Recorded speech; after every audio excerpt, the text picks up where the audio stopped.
Shalom. Apa kabarnya anak kelas 8? Hari ini Jumat 14 Agustus 2020. Kita akan belajar kembali firman Tuhan, yaitu pembelajaran agama bersama Miss Setia. Mari anak kelas 8, kita berdoa terlebih dahulu. Terima kasih Tuhan atas segala anugerah-Mu yang sungguh besar bagi setiap kami. Buat kasih setiamu yang tak terhitung jumlahnya. Hari lepas hari kami bisa lalui hingga detik ini, itu semua karena Tuhan mengasihi kami. Sebentar ya Bapa, kami akan belajar kebenaran firman-Mu. Kami rindu Tuhan selalu menolong kami, memampukan kami, ajar kami untuk setia melakukan firman-Mu. Dalam nama Yesus kami berdoa. Haleluya. Amin.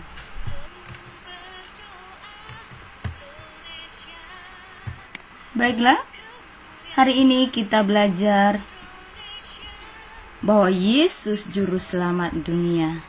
Sekali lagi, Yesus adalah juru selamat dunia. Dikatakan bahwa Yesus juru selamat dunia ini mencakup keseluruhan umat manusia, bukan sekedar manusia dalam lingkungan tertentu, tetapi ini adalah mencakup keseluruhan dunia. Tertulis dalam Yohanes 3 ayat 16. Miss akan bacakan kepada kita.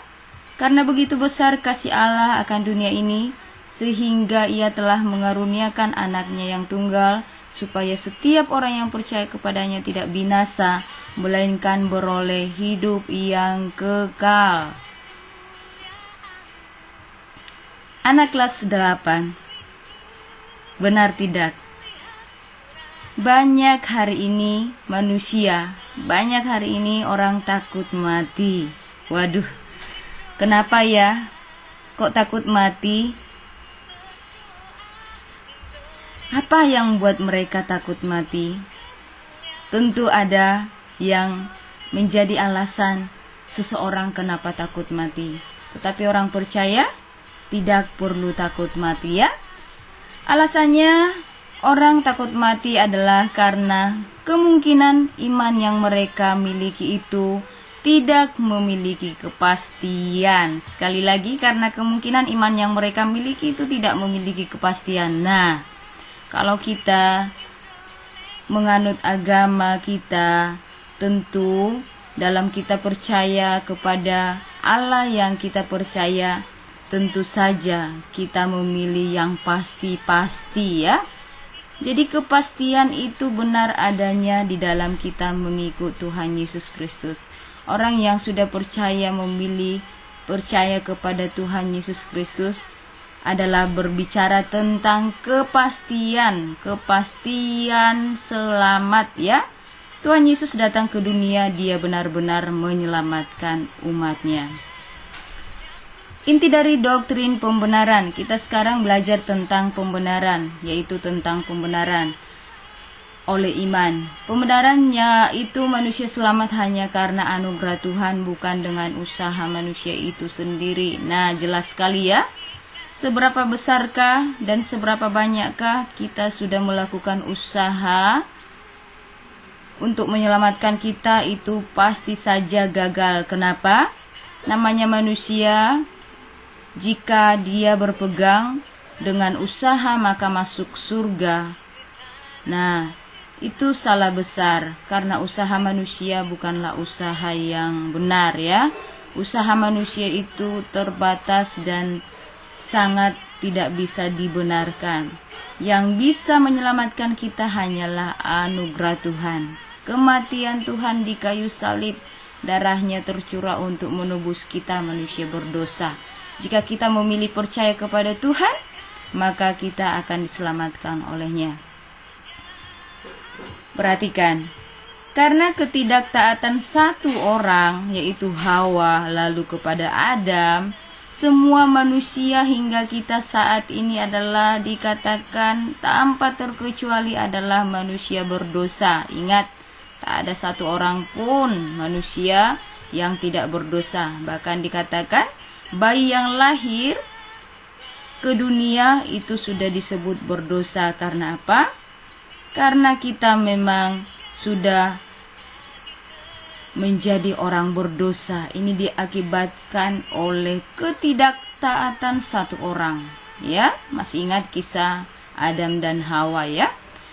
Dan karena ketaatan satu orang pula, yaitu Yesus, semua manusia dibenarkan oleh Tuhan. Artinya apa? Karena kematian Tuhanlah kita dibenarkan oleh Tuhan. Tetapi harus digarisbawahi, hanya orang yang percaya pula kepada Tuhan yang bisa dibenarkan oleh Tuhan. Jika kita memilih tidak percaya kepada Tuhan, bagaimana kita menjadi orang-orang benar, ya?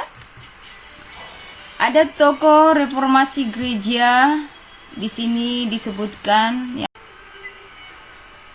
kasih karunia itu adalah inisiatif Allah, di mana keselamatan manusia oleh Yesus Kristus sudah dinubuatkan dalam perjanjian lama beberapa ratus tahun yang lalu.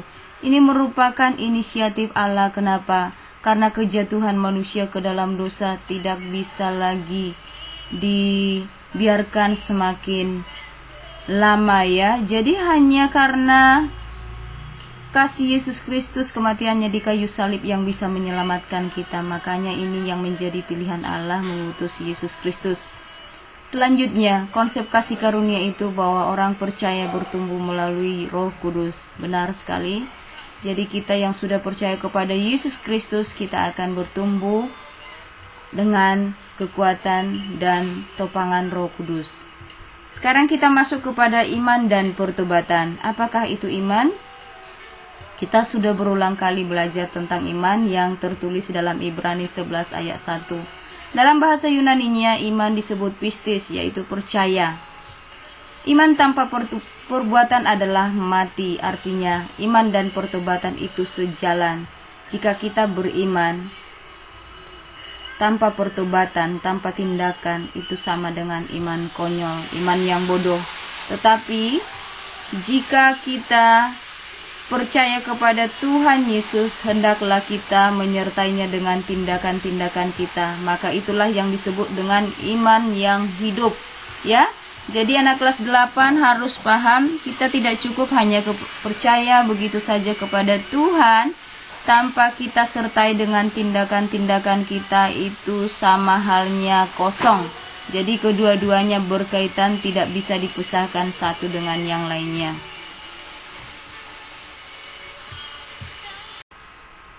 Baiklah kelas 8, kita akhiri pembelajaran kita sampai di sini, di mana hari ini kita sudah belajar tentang Yesus adalah juru selamat dunia. Kita sudah membahas tentang bagaimana tokoh-tokoh reformasi gereja mengajarkan kepada kita bahwa Yesus satu-satunya juru selamat dunia yang telah diutus oleh Allah kepada kita karena dosa-dosa kita. Maka layaklah kita menjadi orang yang percaya, memilih Tuhan Yesus Kristus sebagai juru selamat kita selama-lamanya. Harus disertai dengan iman dan pertobatan yang sungguh-sungguh kepada Tuhan. Maka hidup kita menjadi milik Tuhan. Tuhan Yesus sebagai juru selamat kita, untuk kita menjadi anak-anaknya dalam kekekalan nanti.